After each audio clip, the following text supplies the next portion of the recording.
Hello friends, welcome back to ಗೃಹಿಣಿಯ ಕಲಿಕೆ. Friends, ಇದನ್ನು ನಾನು ಗಜ್ಜಗ ಪ್ಲಾಂಟ್ ಅಥವಾ ಗೆಜ್ಜುಗ ಅಂತಲೂ ಕರಿತೀವಿ. ಇದನ್ನು ಬೊಂಡಕ್ ನಟ್ ಅಂತಲೂ ಕರಿತೀವಿ. ಇದರಿಂದ ಈ ಬೀಜವನ್ನು ಬಳಸೋದ್ರಿಂದ ನಮ್ಗೆ ಏನೇನು ಬೆನಿಫಿಟ್ ಸಿಗುತ್ತೆ ಅಥವಾ ಇದರ ಎಲೆ ಕೊಂಬೆ ಬೇರುಗಳನ್ನು ಬಳಸೋದ್ರಿಂದ ಏನೇನು ಸಿಗುತ್ತೆ ಬೆನಿಫಿಟ್ಸ್ ಅಂತ ನೋಡೋಣವಾ.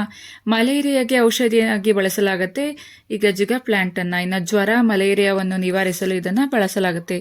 ಎಲೆಗಳು ಮತ್ತು ಕೊಂಬೆಗಳಿಂದ ತಯಾರಿಸಿದ ಪೇಸ್ಟನ್ನು ಹಲ್ಲು ನೋವು ಇದ್ದ ಕಡೆ ಇದನ್ನು ಉಪಯೋಗಿಸಲಾಗುತ್ತೆ. ಇನ್ನು ಗಂಟಲು ನೋವನ್ನು ನಿವಾರಿಸಲು ಬೇಯಿಸಿದ ಎಲೆಗಳ ನೀರಿನಿಂದ ಬಾಯಿ ಮುಕ್ಕಳಿಸಲು ಬಳಸಲಾಗುತ್ತೆ. ಇದು ಬೆವರಿಕೆಯನ್ನು ಹಾಗೂ ದೇಹದ ವಾಸನೆಯನ್ನು ನಿವಾರಿಸುತ್ತೆ. ಮಧುಮೇಹವನ್ನು ನಿಯಂತ್ರಿಸಲು ಇದನ್ನು ಬಳಸಲಾಗುತ್ತೆ. ಬೀಜವನ್ನು ಒಡೆದು ಅದರ ಕಾಳನ್ನು ಹೊರತೆಗೆದು ಆ ಬೀಜಗಳನ್ನು ರಾತ್ರಿ ನೆನೆಸಿ ಬೆಳಗ್ಗೆ ಅದನ್ನು ತಿನ್ನಿರಿ. ನೆನೆಸಿದ ನೀರನ್ನು ಸಹ ಕುಡಿಯಬಹುದು.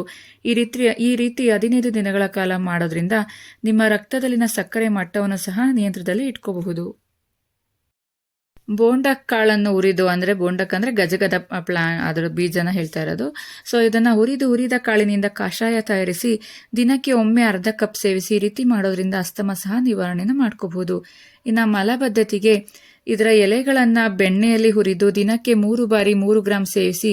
ಇದರಿಂದ ಮಲಬದ್ಧತೆ ಸಹ ನಿವಾರಣೆ ಆಗುತ್ತೆ. ಇನ್ನು ಅತಿಸಾರಕ್ಕೆ ಇದರ ಒಂದು 1/4 ಚಮಚ ಈ ಬೀಜದ ಪುಡಿಯನ್ನು 1 ಕಪ್ ಉಗುರು ಬೆಚ್ಚಗಿನ ಹಾಲಿನೊಂದಿಗೆ ತೆಗೆದುಕೊಳ್ಳೋದ್ರಿಂದ, ಈ ರೀತಿ ದಿನಕ್ಕೆ 2 ಬಾರಿ ಕುಡಿಯೋದ್ರಿಂದ ಅತಿಸಾರ ಸಹ ನಿಂತು ಹೋಗುತ್ತೆ. ಉಸಿರಾಟದ ವ್ಯವಸ್ಥೆಗೆ ಇದರ ಎಲೆಗಳ ರಸವನ್ನು ಕೆಮ್ಮು ಹಾಗೂ ಅಸ್ತಮದಲ್ಲಿ ಬಳಸಲಾಗುತ್ತೆ. ಏಕೆಂದರೆ ಇದು ಕಫವನ್ನು ಕಡಿಮೆ ಮಾಡುತ್ತೆ ಹಾಗೂ ಅಸ್ತಮ ವಿರೋಧಿ ಗುಣಗಳನ್ನು ಹೊಂದಿರುತ್ತೆ. ಚರ್ಮಕ್ಕೆ ಇದು ತುಂಬಾನೇ ಒಳ್ಳೆಯದು. ಇದು ಚರ್ಮರೋಗ ವಿರೋಧಿ ಗುಣ ಹೊಂದಿರೋದ್ರಿಂದ ಇದನ್ನು ಚರ್ಮರೋಗಗಳಲ್ಲಿ ಬಳಸಲಾಗುತ್ತೆ. ಈ ಬೀಜದ ಎಣ್ಣೆಯನ್ನು ಮೊಡವೆಗಳಿಗೂ ಸಹ ಹಚ್ಚಲಾಗುತ್ತೆ. ನೋಡಿದ್ರಲ್ವ ಫ್ರೆಂಡ್ಸ್, ಇದು ಹಳ್ಳಿಗಳ ಕಡೆ ಒಂದು ಬೇಲಿಗಳಲ್ಲಿ ಬೆಳೆಯುವಂಥ ಗಿಡ. ಈ ಗಜಗದ ಗಿಡವನ್ನು ನಾವು ಈ ರೀತಿ ಯಾವ ರೀತಿ ಬಳಸಬೇಕು ಅಂತ ನಾನು ಹೇಳಿದ್ದೀನಿ. ಅದರ ಬೀಜ, ಅದು ಒಂದು ಕಾಯಿ ಒಳಗಡೆ ಇರುವಂತಹ ಒಂದು ಬೀಜ ಅಥವಾ ಎಲೆ, ಕೊಂಬೆ, ರೆಂಬೆಗಳನ್ನು ಸಹ, ಬೇರನ್ನು ಸಹ ಇದರಲ್ಲಿ ಪ್ರತಿಯೊಂದು ಒಂದು ಔಷಧೀಯ ಗುಣಗಳನ್ನು ಹೊಂದಿರುತ್ತೆ. ತಡ ಮಾಡಬೇಡಿ, ಈ ಗಿಡವನ್ನು ಕಂಡ್ರೆ ಹಳ್ಳಿಗಳಲ್ಲಿ ಅದರ ಉಪಯೋಗವನ್ನು ಪಡ್ಕೊಳ್ಳಿ ಫ್ರೆಂಡ್ಸ್. ಮತ್ತೊಂದು ವಿಶೇಷವಾದ ಮಾಹಿತಿ ಜೊತೆ ನಾನು ನಿಮ್ಮನ್ನು ಭೇಟಿ ಮಾಡ್ತೀನಿ. Thank you for watching. Thank you.